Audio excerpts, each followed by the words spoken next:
Right now, we are marking the anniversary of historic flooding that changed our viewing area forever. We're taking a look back at the damage and looking ahead to what's next. From the Channel3000.com Alert Center, this is News 3 Now this morning. Good morning, folks, and thanks for joining us on your Tuesday, August 20th. As you saw right there, Josh Spreiter, he's on assignment this morning to launch our coverage of the anniversary of that flooding and how it changed a lot of people's lives. But first, a look at today's weather. Thankfully, much quieter than what we saw a year ago. Much quieter. As we saw a beautiful sunrise behind Josh there, that's because we've got some upper level cloud cover trying to join in the picture from some storms that are out over Iowa. But honestly, it's just a beautiful sunrise always in Wisconsin. Such a gift to live here and wake up early. 61 degrees is our temperature right now, looking a little pink behind the Capitol this morning. And that's beautiful. Here we are with temperatures across the state right now. You'll notice we're in the 40s as you work your way up towards Black River Falls, but low 70s as you get a little bit closer towards the lake shore. And that's been the wide temperature temperature spread that we've seen for the past couple of mornings in a row. But this is still very similar to what we saw in terms of our temperatures yesterday. And so we're going to look at a very similar temperature scheme. High pressure, though, is what's going to help those storms miss us towards the south. For those of you at home, there are some showers and thunderstorms through eastern Iowa right now. That's bringing in the cloud cover that is making for a beautiful sunrise. But all that rain, again, stays to our south as we go throughout the day. Temperatures warm up to about 80 degrees. That added cloud cover is going to make that just a little slow this morning. But I do think we'll see some peaks of sun at times, and I can't rule out a shower or a thunderstorm as we move into this afternoon. Highs will be right around 80 degrees. I do want to highlight traffic for you guys for just a moment. We are watching one accident. This is just towards the south and east of Janesville right now. They have all southbound lanes closed throughout Janesville on I-3990, and a northbound lane is blocked. So you're going to experience several delays if you head this direction. Yeah, no word yet on any injuries there or number of vehicles involved, but we are going to keep an eye on that as it will likely impact your commute. Yes, absolutely. All right, Chris Reese, thank you very much. My pleasure. To our top story this morning, folks across Wisconsin are still dealing with the impact of severe flooding that hit our area 1 year ago today. All day long, News 3 Now will be marking the anniversary of that historic rainfall. My co-anchor Josh Spreiter is live from Western Dane County to lead off our coverage. Good morning, Josh. Leah, good morning to you. We're coming to you from Black Earth this morning. You can see the bridge over the creek behind me. It's a picture-perfect morning. You mentioned, Chris, that sunrise out here this morning is just incredible. And it was a morning just like this. It all started calm, but it was later on what nobody ever expected that was going to be coming in, almost like a movie, the devastation that was to come later that night. When I was in this location last year after more than a foot of rainfall, that rainfall broke a state record for the heaviest amount of fall in a 24-hour period. The Black Earth Creek Bridge was just one of the many bridges that was either damaged or washed away across southern Wisconsin, stranding thousands in communities with no way in or out. Roads disappeared, train tracks dismantled, power lost, many homes and businesses gone.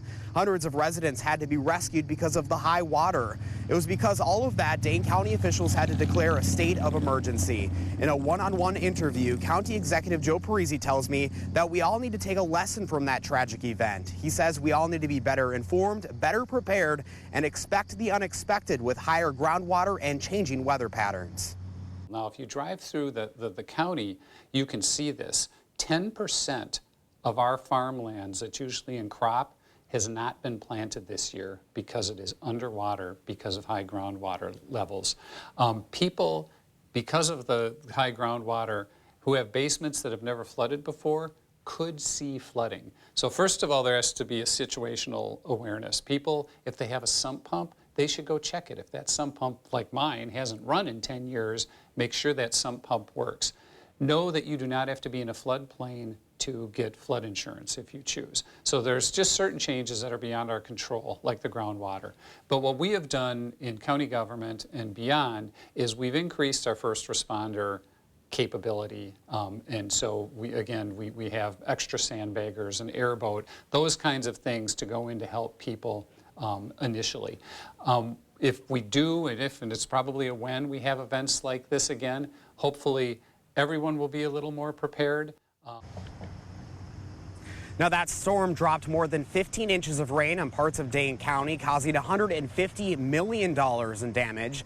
Today, county officials are still making fixes and adjusting to be ready if another rainfall event happens. The county is implementing a multi-year plan to remove sediment on the Yahara River bottom and area lakes to improve water flow. The county also purchased more sandbagging machines, a rescue boat, and weed cutters.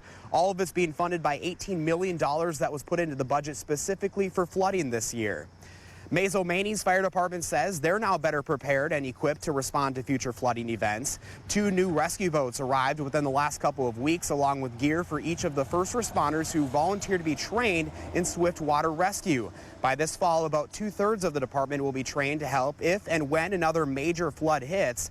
The Mazo-Maney community raised about $20,000 so the fire department could purchase all of this after 100 houses had to be evacuated in last year's flooding. So much of the state was impacted by this historic event. Many homes, businesses, and schools were impacted, either damaged or destroyed. And one of those was the Primrose School in Middleton. And that's where we find Keely Arthur live this morning with how they have come in the last year. Keely, good morning to you. Good morning, Josh. Hi, we are at Primrose in Middleton, and I want you to kind of take a look at what we have here. We have toys, we have carpeting, cribs, all kinds of things. Well, this room and the 10 other classrooms here all destroyed because of the flooding, totaling up to $500,000 in damage. Obviously, they have come a long way in this year. And here to talk more about this amazing recovery is Amanda Keenbaum. She is the owner of Primrose. So Amanda, give us a sense of what this place looked like on August 21st, 2018. So August 21st, we walked into dark, hot, humid, and wet. And this is the first classroom we actually stopped in because it's near the front of the school, and there's just still probably 2 inches of water on the floor. We know that we had about 8 inches in the school, but everything was wet and damaged. You have 150 kiddos that come here and families that rely on you, and obviously, you know, there was a point where you didn't even know if you were going to be able to reopen. How were you able to, and how did the community hold you up during this time? Yeah, there was that big question mark. You know, wake up every morning going, how are we going to get through this? Being such a new business and a new school to the area, you know, there's money that's just, you know, not available, that sort of thing. And so really it took hope. It took hope from our families. And having those people there to support us, our Primrose family, 25 families that showed up in a parking lot to move toilets and cabinets that all had to go to a dumpster. Just having that support from them, and then the community and our business partners, that's what got us through. I can tell, I mean, you still get emotional about it because it was your business, all the kids. Huge undertaking, but you did it. And thank you so much for waking up with us this morning. And I will send it back to you, Josh. Keely Arthur live in Middleton this morning. Keely, thank you. Of course, it wasn't just damage in Dane County. Plenty of damage was done across the state as well. Initial numbers estimated the damage to be more than $208 million. FEMA ended up approving almost $9 million in individual assistance grants to more than 2,000 people in 9 counties. They've also approved more than $9.5 million in public assistance grants to date, helping local governments repair things like roads and bridges. So the big question this morning, how did more than a foot of rain fall in these areas in just one day? We're going to turn it over to meteorologist Chris Reese with more on the setup for all of this. Chris, good morning. Good morning, Josh. Of course, one of the big things that we're going to have to look at is just the fact that it was such a wet year in general. 2018, folks, was the second wettest year that we have had on record here in south central Wisconsin by 2 inches. We were just 2 inches shy of making #1 for wettest year on record. And I think had that rain fallen over the airport instead of on the west side, it would have been the wettest year on record. So for a lot of folks, it was the wettest year on record. Get this, we averaged 34.5 inches of rain per year. Last year, By August 19th, we had 30.15 inches of rain. We saw 10 inches of rain in August 2018 alone, and by August 19th of last year, nearly half of that 10 inches of rain had fallen. So one of the key things for a flash flood event is all of the days that led up to the flash flood event. And this sets the precedent for just how wet last summer was. But the question is, why was it so wet? First thing, we had high pressure over the southeastern country of the United States. This has clockwise flow that moves around it, that taps into tropical moisture. We saw a lot of tropical moisture moving into the upper Midwest, and it just sat there. It sat there for May, it sat there for June, it sat there for July and part of August. At the same time, we had several disturbances coming in with an amplified jet stream from Canada. So this not only helped pump in the moisture, but that fueled the regions of low pressure to have a lot of moisture and to tap into a lot of rainfall that fell over one spot. At the same time, oddly enough, the upper atmosphere wasn't able to steer these storms. So they just sat over one place for an entire evening. And Josh, that's why we saw a lot of these rainfall amounts upwards of 14 to nearly 15 inches or 13 to nearly 14 inches. But get this, all of these communities where you see the 8 to 15 inches of rain were on the western side of Dane County. You get towards the airport, and they saw just under 4 inches of rain, which, Josh, is still a lot of rain. 4 inches of rain in one day is a lot. So to get 15, you're talking months worth of rain that fell in one afternoon, and that was just a testament to how hot and humid the stagnant summer was. But finally, a storm system came that just unzipped all of that energy, and that was the repercussion. A day we will never forget, Chris Reese. Thank you very much. Of course, our coverage is just beginning here on News 3 Now this morning. Stay with us all morning and the rest of the day here on News 3 Now and channel3000.com. We'll have continuing coverage of those historic floods and just how much we've come in the recovery process since last year. Leah, we're going to send it back to you in the studio, but really just an incredible morning here in Black Earth. All is calm, all is quiet, all is dry. Some much good news for this community after what we experienced last year. Yeah, Josh, 1 year later, you can see how emotional folks who were so impacted by that flooding still get. I have to ask you, what's it like to be back there 1 year after you spent hours out there with our live reporting? You know, Lee, it was actually kind of crazy driving into town. Photojournalist Mark Schilling with me this morning. He was the one with me when we were here last year. Where I'm standing right now, I would have been covered in water. Last year, the bridge was washed out where a milk truck had actually fallen through. So obviously a lot different. It does bring up a lot of emotions because the mosquitoes are bad out here this morning, excuse me. But because of the fact that a lot of people were not sure if they were able to get in and out of a lot of these communities, from Black Earth to Mazo-Maney. A lot of people, you know, wondering what was going to be coming the next day. And obviously a year later, a lot of recovery has been made, but still a lot to do here in the coming years. Leah. Yeah, that scene behind you, certainly a testament to the progress that has been made. Josh Sprider with some phenomenal reporting this morning. Thank you, Josh. 6:12 on your Tuesday. Quintez Cephas will be back on the UW campus this fall. We are talking to the community to get their reaction. That's up next. Plus, Chris keeping an eye on the potential for some storms later on today. He's going to update the radar for us. Still ahead on News 3 Now this morning.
Well, good morning, folks. There are some areas that are dealing with the patchy, dense fog. Again, for us, a lot of this is west of Dane County, but things have been getting better as we've gone throughout the morning. Lone Rock has gone from near zero visibility now up to 3/4 of a mile.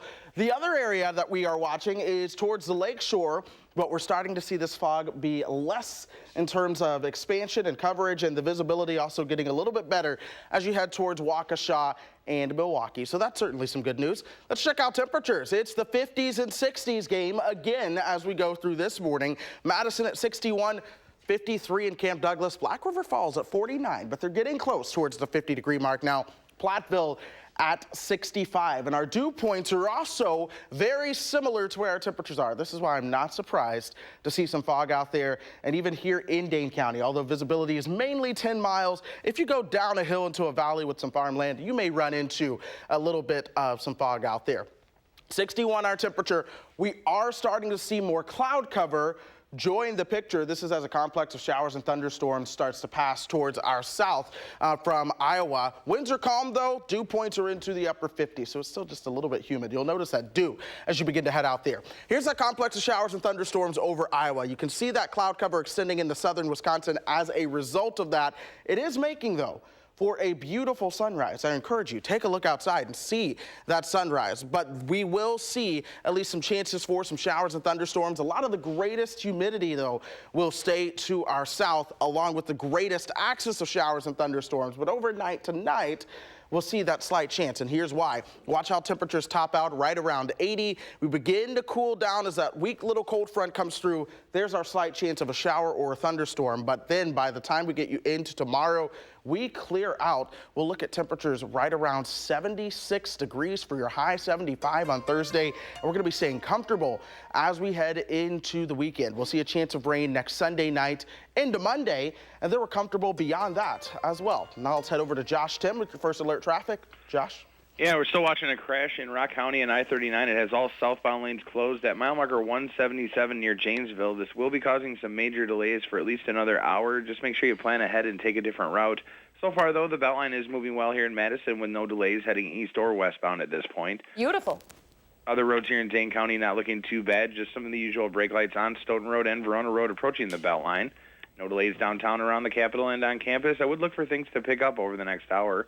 And other routes heading into the city, they're moving at the usual speeds with no major issues. With your first alert traffic, I'm Josh Tim. All right, thank you very much, Josh. On the UW campus this morning, we are hearing mixed reactions to the news that Quintez Cephas will be returning to classes this fall. You'll remember Cephas was found not guilty in a sexual assault trial earlier this month. UW readmitted him just yesterday. Victim rights advocates have some concerns for students, though. Erin Thornley-Parisi, the director of the Rape Crisis Center here in Dane County, says the whole issue is complex, adding that the criminal justice system needs improvement for both sexual assault survivors and people of color. She worries that with this news, survivors might not consider campus a safe space. Not going to second guess the chancellor's decision, but I am very aware that there are going to be people on campus who are going to be hurt, and survivors who are going to say there's just no point in ever telling. Now others are celebrating Cephas's return, including Dr. Reverend Marcus Allen at Mount Zion Baptist Church. It's a church in Madison that Cephas often attended. Allen calls the football player humble and says he was excited and thankful when he heard Cephas could return as a Badger. I don't want communities going against each other at all, because it's not that. It's right is right, and justice, and it has no color. Dr. Allen, along with others in Dane County's Black Leadership Council, had sent a letter to UW's chancellor asking for Cephas to be readmitted. All right, 6:20 your time. Now, if you're looking for a little entertainment this morning, we are bringing it to you in the form of me trying to salsa dance, all for a good cause, of course. We are previewing Roomba for Rainbow and how you can help local kids. That's straight ahead. Plus, Chris Reese monitoring a few possible showers today, followed by a stretch of really nice weather, including that just stunning sunrise. Take a peek outside, folks. We're going to check in with Chris after the break on News 3 Now this morning.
Good morning, folks. We're watching a couple areas of patchy fog. We're also watching some areas with a beautiful sunrise out there. That's all thanks to some cloud cover coming off of storms in Iowa. Lone Rock right now, you guys are the one place that still has a visibility below a mile in our viewing area. It's a quarter-mile visibility there. Elsewhere, we're approaching 10 miles, so things are certainly getting better. Here in Madison, a little bit of cloud cover out there right now. 61 is our temperature. Dew points are into the upper 50s. We have temperatures and dew points into the 50s and 60s pretty much all throughout southern Wisconsin. Platteville, where that sunrise was absolutely gorgeous, 65 degrees right now, 67 just across the river into Dubuque, Iowa. Here's how things play out as we go through the day. Look for temperatures warming up. We'll reach the upper 70s by lunch, and we should top out right around 80 degrees into this afternoon, though I can't rule out the isolated chance of a shower or thunderstorm. Leah? All right, thank you very much, Chris. We are taking some time to preview a big event returning to Madison next month that has some of us here at News 3 on our feet for a little fundraising. We are talking about Roomba for Rainbow, and here with more is Cheryl Cato. Thank you so much for joining us this morning. Thank you for having me. So for folks who don't know, what exactly is the Rainbow Project? How is it helping folks in our community? We are a child and family counseling and resource clinic, and we work with children who are younger and their families who've experienced trauma. So that would include abuse or neglect, domestic violence, community violence, but other trauma kinds of experiences, including serious accidents, grief, loss, natural disasters. So we really are focusing on the younger child. Research is showing that they are at highest risk for developing post-traumatic stress disorders. So we really want to make sure we're there, building resiliency and recovery. Very important work there. And I know one of your big fundraisers, Roomba for Rainbow, next month. Tell us a little bit about the event and why it's so important. Well, the Rainbow Project is last month became 39 years old, serving the community, serving over 13,800 children.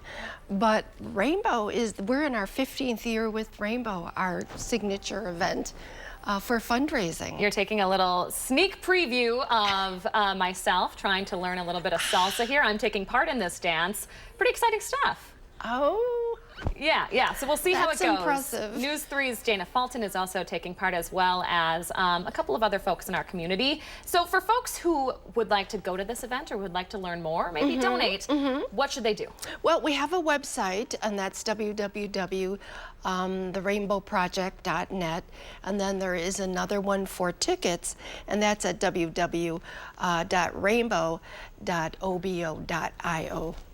So you can also call 255-7356, extension 321. And you're taking a look at the information for that event that's happening Friday, September 13th over at Varsity Hall inside Union South. We have all of this information, by the way, up on channel3000.com, but a really, really important project for our community. And thank you so much for sharing your talents. Thank you. Well, we'll see what kind of talents that is. Thank you so much for coming on this morning. Thank you for having me. All right, still ahead on News 3 Now this morning, we have the top 3 things you need to know to get your Tuesday started. Plus, we are continuing our live coverage. Here's Josh Sprider with a look.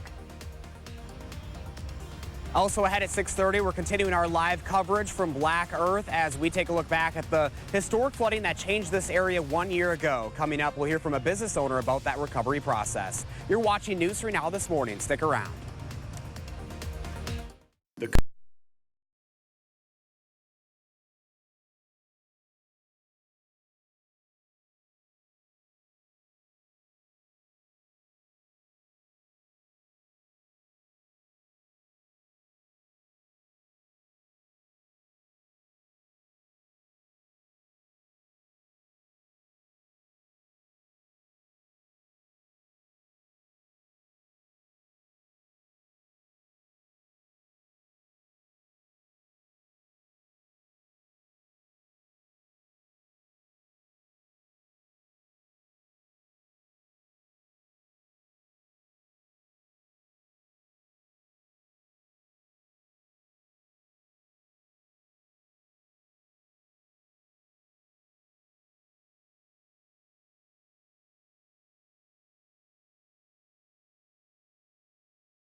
From the Channel3000.com Alert Center, this is News 3 Now This Morning. Good morning and thanks for joining us on this Tuesday, August 20th. Chris Reese tracking a major crash on I-39 just south of Janesville that has southbound lanes along the interstate shut down there. He's going to have the latest on that situation coming up in your First Alert traffic in just a minute. First, though, let's take a look at the top 3 things that we are monitoring that you should know on your Tuesday. Planned Parenthood is withdrawing from a federal funding program, refusing to comply with a new Trump administration rule that prohibits participants from referring women for abortions.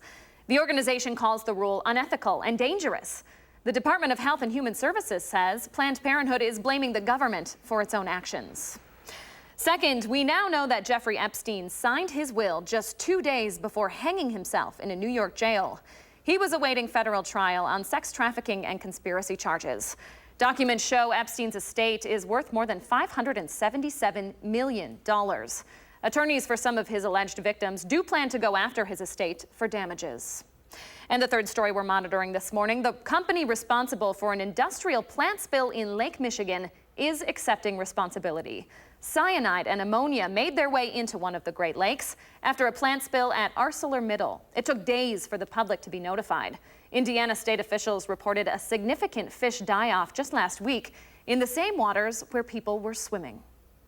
Those are the top 3 things you should know on this Tuesday. Chris is keeping an eye on First Alert weather and traffic for us. Hi, Chris. Good morning. We're watching a beautiful sunrise throughout parts of western Wisconsin as we go through the morning. This is all thanks to some cloud cover that's streaming in from some storms out of Iowa. In the meantime, temperatures are very mild, 61 degrees right now, a calm wind, dew points are into the upper 50s. So you'll notice, yes, it is just a little humid out there. Monroe, 65 degrees, same for our friends in Platteville. 58, however, as you work your way up towards the Dells. Once you get closer towards the southeast lakeshore, that's where we do have temperatures into the low 70s. But as we go throughout the morning, look for temperatures to rise from about 60 towards 78, and then we'll see those temperatures topping out right around 80 this afternoon. Again, I can't rule out an isolated shower or storm this morning and afternoon either. First Alert traffic, though, things are looking fairly decent as we go throughout the city of Madison, but we are keeping tabs on an accident just southeast of Janesville. Right now, all lanes are closed in the southbound direction due to this blockage, and lanes blocked in the northbound direction as well. So if your commute takes you in this direction at all, do be prepared for some delays or plan an alternative route. Leah? All right. Thank you very much, Chris. To our other top story this morning. 1 year later, folks across Wisconsin are still dealing with the impact of historic flooding.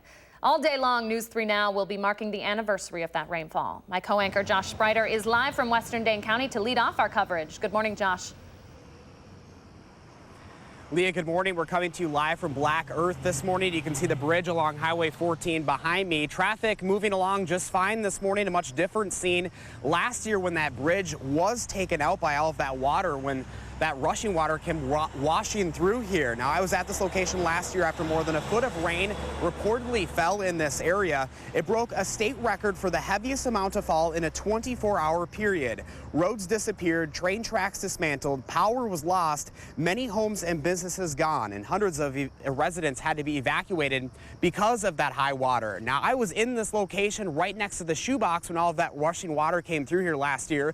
And this morning we have Steve Schmidt. He is the owner of the shoebox here on the corner in Black Earth. And Steve, you talked to me last year when all this water was rushing through your business. A much different scene this morning. Josh, it's really been a year. It's amazing. It's like an anniversary of something that happened that was a disaster, and we turned it into a positive.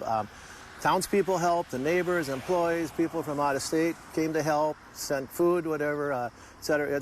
We're blessed to be in this community, in this whole area. It's been wonderful. You look back to last year when you first got the call about your business. What was going through your mind? Boy, I was listening on my scanner on my cell phone, and all of a sudden, 1 o'clock in the morning, water rescue from Grant County, et cetera, so I'm on my way. 3 blocks over here, and stopped. I can't go any further, hung on the trees, and houses and garages to get here, and the current was so strong I couldn't get to the shoebox. So I waited, and all of a sudden, 36 inches of water in the warehouses. Inch and a half or so on the main floor, and I had no idea. I thought we could open the next day. I was really positive about it. You know, I'm still positive about it. It took a week, so we lost a week's worth of business, and not that we lost a week's worth of business, but all the customers that we, wanted to shop, they couldn't, but they waited. They found us a week later when we had all the The signs up and everything they still got to us with both bridges out. Not this one, but east and west, both washed out at the same time. So we feel pretty good now. We felt pretty good when we opened that 1 week later. It's amazing. It's like, just like Christmas. We're out of time, but this community really stepped up for you, didn't they? Oh my God, it gives me chills. I'm going to tears in my eyes. The community was amazing. We had a problem. Everyone had a problem at the south end of Black Earth. It was amazing. All right, well, Steve Schmidt, thank you so much for joining us this morning. Glad you're in a little better shape this year. Oh, we're fine. Thank you very much. Thank you so much. Of course, it wasn't just businesses and homes in the area that were affected by this water. Schools were also heavily damaged, and some even had to close for the past year. Keely Arthur is live from the Primrose School in Middleton this morning with more on how they have recovered over the last year. Keely, good morning. Good morning, Josh. The issue with Primrose School is that it didn't only affect the business owners, it affected the 150 kids that use this space. Now, because of the severe flooding, this building had to shut down for more than 2 months. Obviously, tons of recovery has happened in the year since the flooding. And here to talk about that a little bit more is Amanda Kienbaum. She is the owner of Primrose. Amanda, how are you feeling a year later? I can't believe it's been a year. It's been a year. It's hard to believe. August 1st, we celebrated our 3-year anniversary of being open, and tomorrow we are going to celebrate Rainbow Day. And you were talking about the toll this took on your staff, on you, on the parents. Explain kind of the emotions that were happening. There were a lot of emotions. So much of it is you want to make everything great for the kids, and everything has to seem the same for the kids. And so you put on your brave face and you show up, and you teach and you read stories and you do arts and crafts, and you just keep doing and being silly and all of those pieces for the kids. But it was hard. It was hard. It was stressful. It was sad, as simple as that word is. It just was. But then you become brave because you have this team of support and this family, this Primrose family, that truly rallied around us to bring us to where we are today. And you relied on a local church to take the kids there, and you continued to teach while this place was being renovated. We did, yeah. We took them over to Black Hawk Church, and our teachers just kept doing what they had done the day before the flood and kept right on with that and doing all the things that the kids would routinely do so that it was as normal for them as it could be, even though it was a different space. Well, you are so strong and incredible. Thank you so much for sharing your story with us. I know we've been kind of talking since the flooding happened.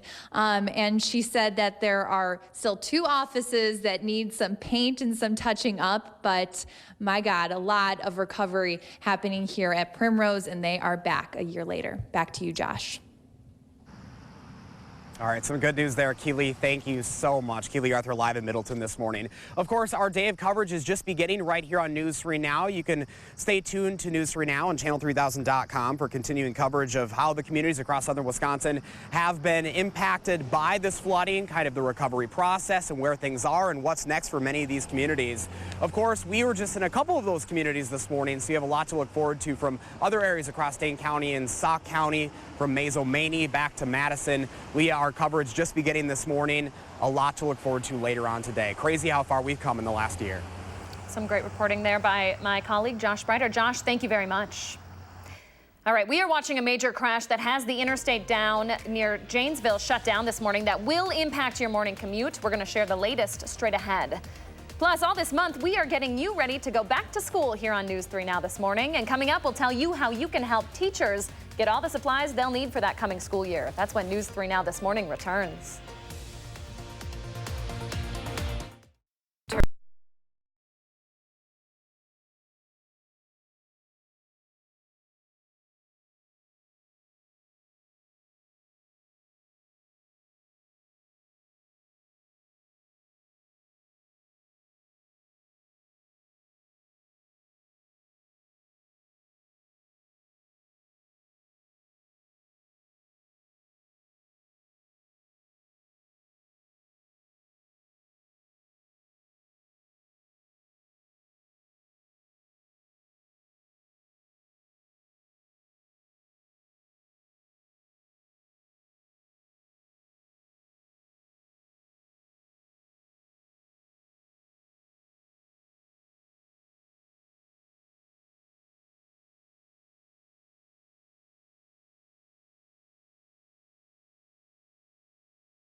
Welcome back. We are continuing to follow breaking news into the Channel 3000 Alert Center that might affect your morning commute. You're taking a live look of I-39 just south of Janesville right now. All southbound lanes and one northbound lane are closed while crews respond to a crash there. Now, State Patrol is not releasing any details on the number of vehicles involved or whether anyone is hurt, but you can see a significant backup along the interstate right there. Drivers should plan on finding a detour. We are continuing to help your family get ready to go back to school here on News 3 Now, and there is an event today where you can help teachers get ready. Do Good Wisconsin and Wisconsin Brewing Company are coming together to try and help out teachers in our area by hosting a back-to-school drive for them. Organizers say they've already gotten more than 150 applications for supplies from teachers across the state. That event is happening from 4 until 8 p.m. tonight at the Wisconsin Brewing Company over in Verona. All right, 6:44 on your Tuesday morning. In case you needed a reason to love Wisconsin, Chris Reese is bringing it for you today. He's in next with a sunny stretch of weather that's going to have you making all the outdoorsy plans. That's when News 3 Now this morning returns. But first, it's Tuesday, August 20th. We want to say happy birthday to Vivi, Adley, Elise, JJ, Lily, and all the kids turning 3 today. Thanks so much for celebrating with us here on News 3 Now.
Well, good morning. Temperatures are starting out into the 50s and 60s for us here in south central Wisconsin, along with one area that was in the 40s. Black River Falls has now made it towards 50 degrees. 66 as you work your way towards Mineral Point and Platteville. Madison at 65 right now. Those winds coming out of the south and east at 6 miles per hour. One of the things to point out, the sunrise has given way to a little bit of cloud cover out there now. These are clouds coming from a series of storms that has blossomed over parts of Iowa. This is infrared satellite, so the brighter these colors, the taller the clouds are. So you're seeing thunderstorms over Iowa, and we are getting in on the cloud cover from those thunderstorms, though a lot of that rain will stay towards our south and west, especially as we go throughout your morning. There's a slight chance that some of that rain may make it as far north as southern Wisconsin as we go through the morning, so I'll keep a slight chance of rain in the forecast for the morning and the afternoon. But eventually another cold front will come through. That will begin to dry things out. We're going to be talking sunshine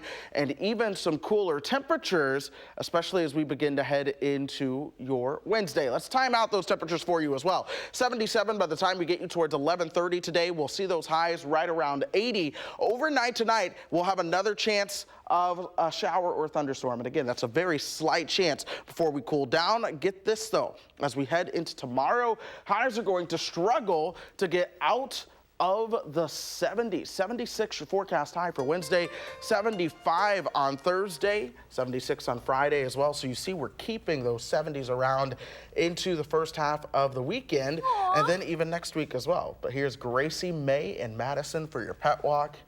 And isn't that just adorable? Taking in the sunshine. Taking it in. Thank you very much, Chris. My pleasure. Stay with us. The Morning Sprint is up next on News 3 Now this morning.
It's 6:52 and time now for the morning sprint. We'll get to Chris's forecast in just a minute. But first, today marks 1 year since historic rainfall devastated communities across Wisconsin.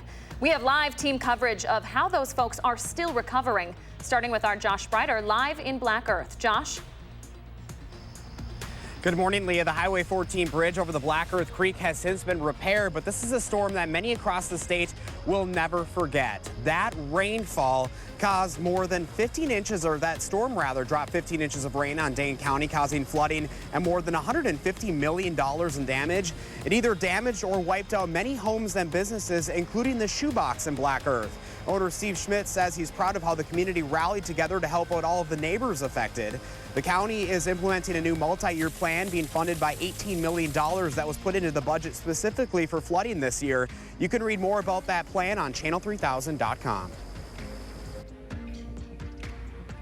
And Primrose Schools suffered nearly $500,000 in damage due to all the flooding. This Middleton preschool has bounced back tremendously. Now, as a result of the flooding, all 150 students were transferred over to Black Hawk, where Primrose set up temporary education there. Now, Primrose owner Amanda Kienbaum says it's the community support like that made all the difference. And get this, they were able to retain nearly all of their students even while staying in that temporary space. Kienbaum says her entire staff and all the students here are stronger as a result of the flooding, but boy, is she glad that they are back open and dry. Back to you.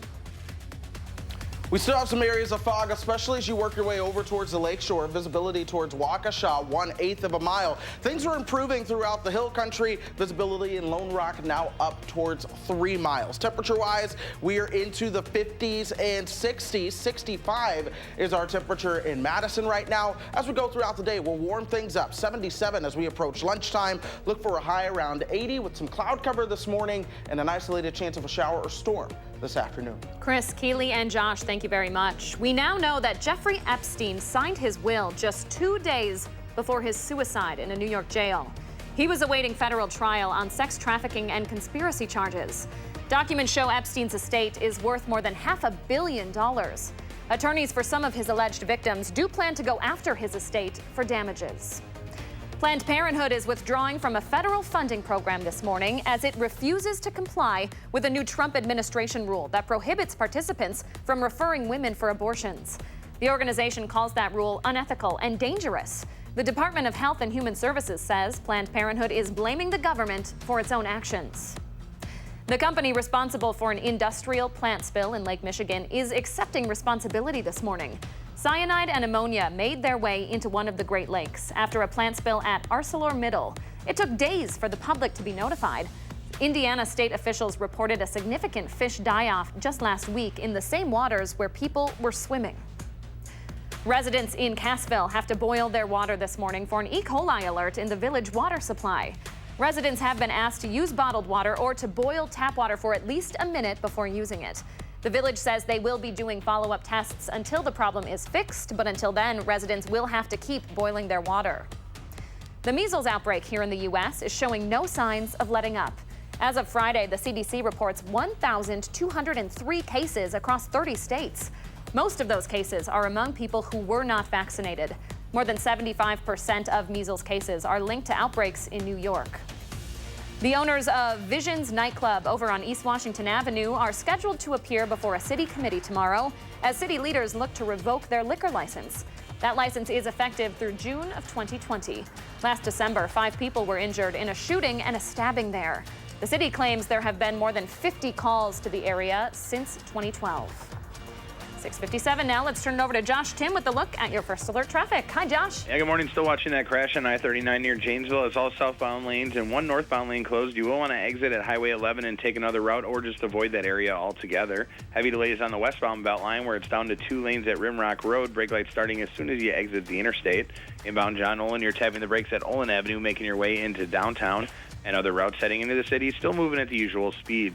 Your first alert traffic, I'm Josh Tim. Thank you very much, Josh.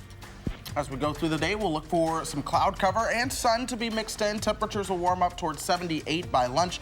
We'll top out around 80, and I can't rule out a shower or thunderstorm later on this afternoon, but most of the day should be dry. All right, thank you very much, Chris, and thanks for joining us this morning, folks. Stay with News 3 Now for the rest of the day as we continue our coverage of the one-year anniversary of historic flooding. The Coon